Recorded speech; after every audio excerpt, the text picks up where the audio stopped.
right, so now we're moving over to the iX after I prematurely ended the interview. All right, let's talk about the iX. Okay. So the iX, there's going to be two different trim levels. This is the 50, which is going to be your standard. It's getting just under 500 horsepower, and you're getting right around 350 miles of range.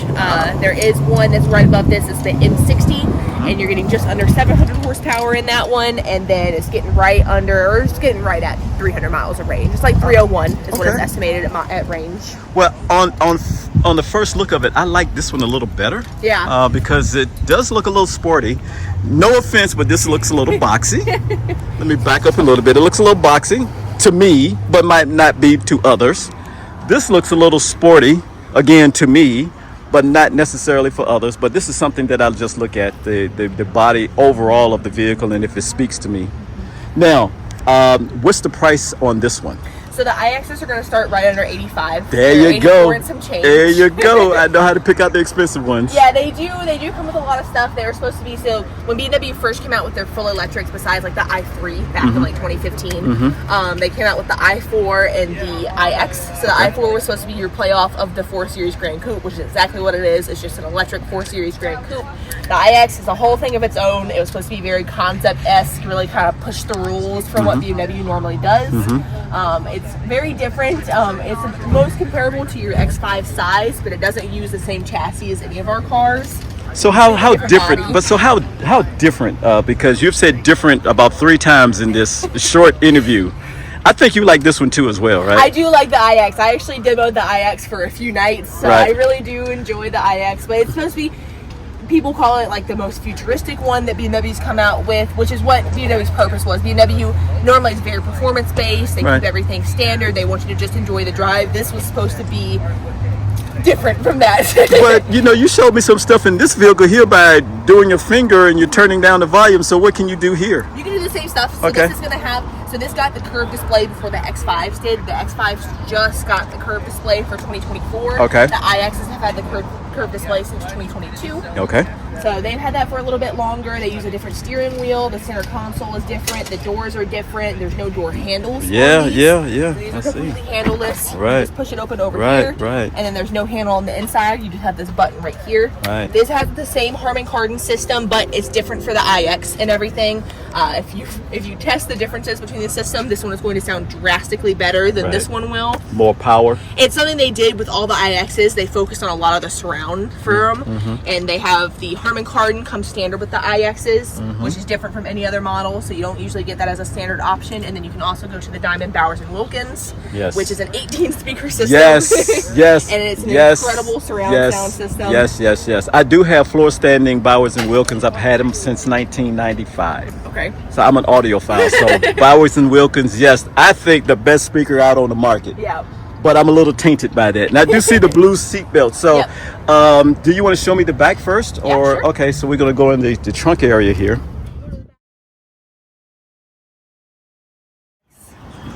It's unique. Okay. So over here, there's no sliding sunshade like most of the SUVs, so it's just going to be a standard stationary sunshade. You get 2 chargers that come with it, so you're going to get your 120 volt adapter, then you're going to get your 240 volt adapter that's under here, and then the charger that goes in here. Your 120 volt adapter, if you charge it from 0, it's going to be about 100 hours to charge it fully, but it's really not meant to be charged at 120 volt. It's a really low voltage charger. The very slow boat to China. And then you have your 240 volt, which is like your washer and dryer. Right. That you're getting right around like 10.5 hours for a full charge. So that's an overnight thing. So that's what most people use for home charging, the 240, and then BMW also has a wall charger that also uses the 240. Right. But you can go out and find like plug share that might have 50 amp, a little faster than that. Correct. I'm sorry, what is the mileage on this estimate? This exactly is going to get right around 350. 350. Wow, that's a ton. Okay. Nothing really back here. There's some storage under here. Wow, that's deep. But that's very deep. BMW does not have a frunk. What is this? It's like a that's a tire. That's kind of nice. Okay, I'm sorry. You were saying about BMW. Okay. Yeah, BMW does not have a frunk, so a lot of other electric cars do. Unlike Tesla, we don't put the batteries under the car; they still stay in your normal. They stay right under the hood.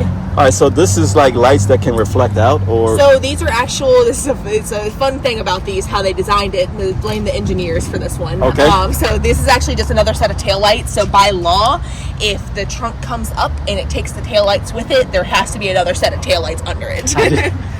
The trunk comes up and it takes the taillights with it. And if you look on any other model, it does not do that. Right. So the trunk comes up and leaves the taillights there. Designed the trunk to be so wide and wrap around a little bit. So they did that, and they're like, yeah, this is the design what we want to go with. Right. But since they did that, they have to put another set of lights under there, so it still applies. So this is where you charge over here, correct? Yep. Okay. Yep, so that's your charger under here, which is a little bit different from the X5. So you're going to have your AC and your DC. That's what I noticed, because that one didn't. The X5 is just going to have the AC because it's a hybrid. Yes, it can't take the full. That's right.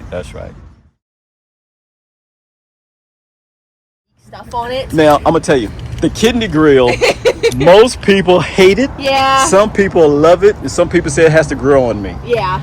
So it's still growing on a lot of people. It does have some cool features with it though. So if you notice, it is an electric, so this is completely covered. It's completely glossed over. There's no airflow. It doesn't need any airflow. Right. The coolest thing about it is that it's made out of polyurethane. So it's actually a self-healing grill. So if it gets hit by a rock or something right when it gets right above like 75 degrees, it'll literally heal itself and mold back to where it was.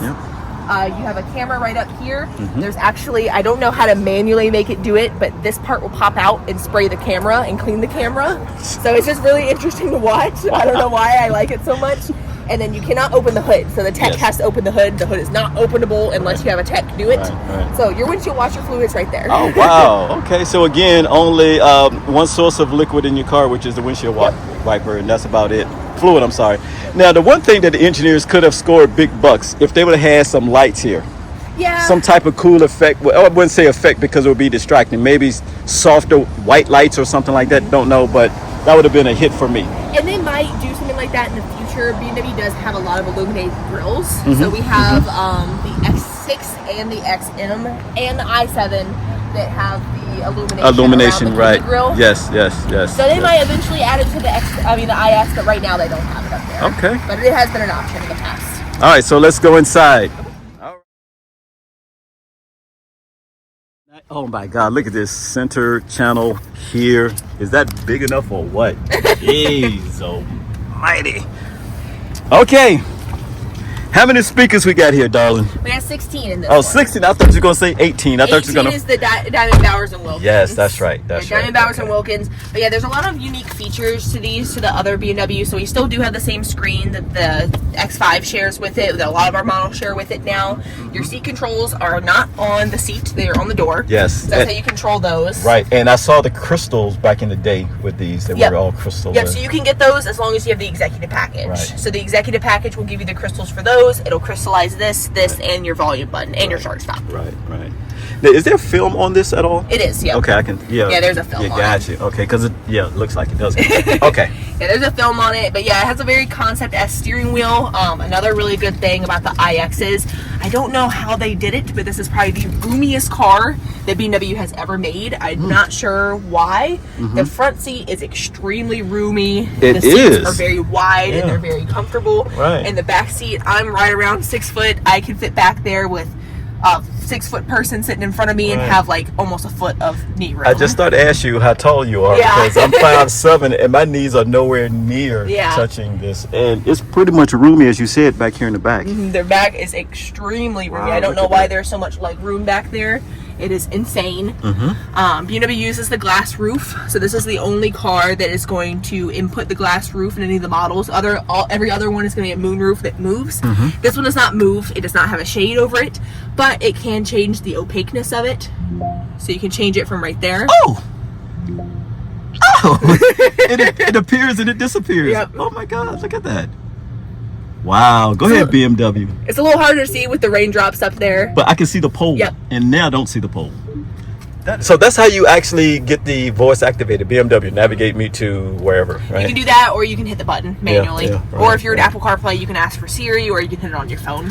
Wow, I tell you, this is really, really nice. This was BMW's first shot as a fully electric SUV, and I think they nailed it right on the head. A lot of people don't like it because of the looks of it. It is very different from a normal BMW, from the traditional BMW that everyone thinks of. But I think they did a really good job. They were trying to make it look like a concept car, and they did. Right. So the last question I have, as it stands now, I see now this is $79,000. That one was about $1,000 more. What I'm pointing to over there, right? Yeah, it just depends. So that one had a lot of stuff on it. So those start at $72, and it had about $8,000 Gotcha. in add-ons on Right. it. This one starts at $84, but I think we have about $2,000 taken off of it from a dealership, and with all the electric cars, well, not every single one, with the iXs and the i4s, if you lease them, you get that $7,500 rebate up front. Because right now these are not eligible for the $7,500 rebate because they are built in Germany. Yes. But BMW is giving it to you anyway, so as long as you lease it, they take it right off of the MSRP. So you get that $7,500 off of it right up front. Right. Wow. Well, thank you so much. We hung out for about a half an hour. This is pretty interesting. But thank you for taking time. Yeah, You of are a course. YouTube star, by the way. Thank you. This age bracket that these young kids, they just snap right into it. Us old folks got to stutter and stammer, and you was quite with it. So again, this is so awesome, and good luck to you in your future, in your YouTube future. Thank you.